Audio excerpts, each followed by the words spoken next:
অনেক টেলস আর নাকলস হেলিকপ্টারে করে রিং এর মাধ্যমে দ্রুত সময়ের মধ্যেই টোকিওতে চলে যায়।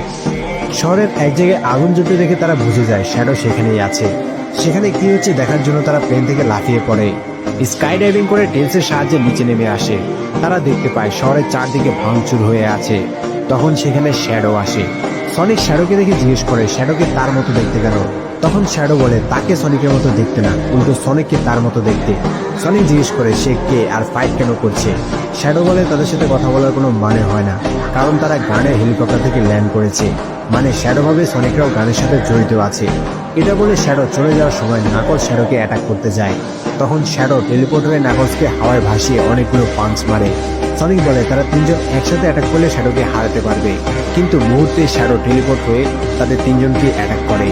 এরপর বাইক নিয়ে চলে যাওয়ার সময় সনিককে ওয়ার্নিং দিয়ে যায় যেন তাকে ফলো না করে, কিন্তু সনিক তো নাছোড়বান্দা, সে শ্যাডো পিছু করতে শুরু করে আর জিজ্ঞেস করতে থাকে সে কে আর কি চায়।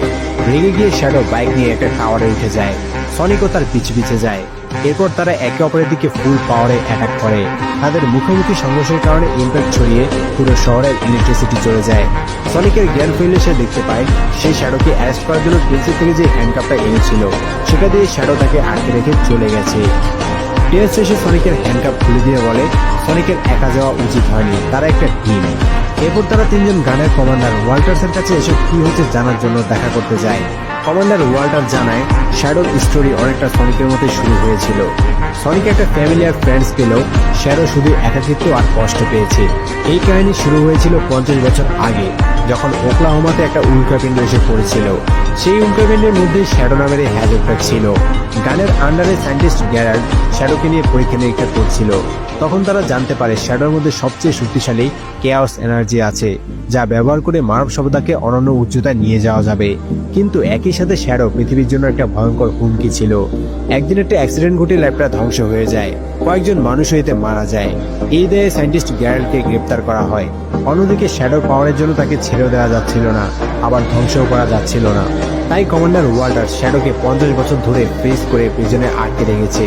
সনিক বলে এত বছর পর শ্যাডো মুক্ত হয়ে গেছে, মানে তো কেউ তাকে বাইরে থেকে মুক্ত করেছে। কে শ্যাডোকে মুক্ত করতে পারে সেই ব্যাপারে কথা বলার আগে রোবট থেকে ড্রোন এসে তাদের উপর ফায়ার করে দেয়। সনিকরা বেঁচে যায়, তবে কমান্ডার ওয়াল্টার্স মারাত্মক আহত হয়ে যায়। ড্রোনগুলো তাদের দিকে নিশানা করলে কেউ একজন বাইক নিয়ে সেখানে এন্ট্রি নেয়। সে রোবট নিয়ে ড্রোনগুলোকে ধ্বংস করে দেয়। সনিক বুঝতে পারে না এটা আবার কে। এরপর আবার সে বের হয়ে চলে যায়। সনিক দ্রুত গিয়ে কমান্ডারকে উদ্ধার করে। কমান্ডার বুঝতে পারে সে মারা যেতে চলেছে, তাই সনিককে একটা চাবি দেয়। সনিক জিজ্ঞেস করে এটা কি।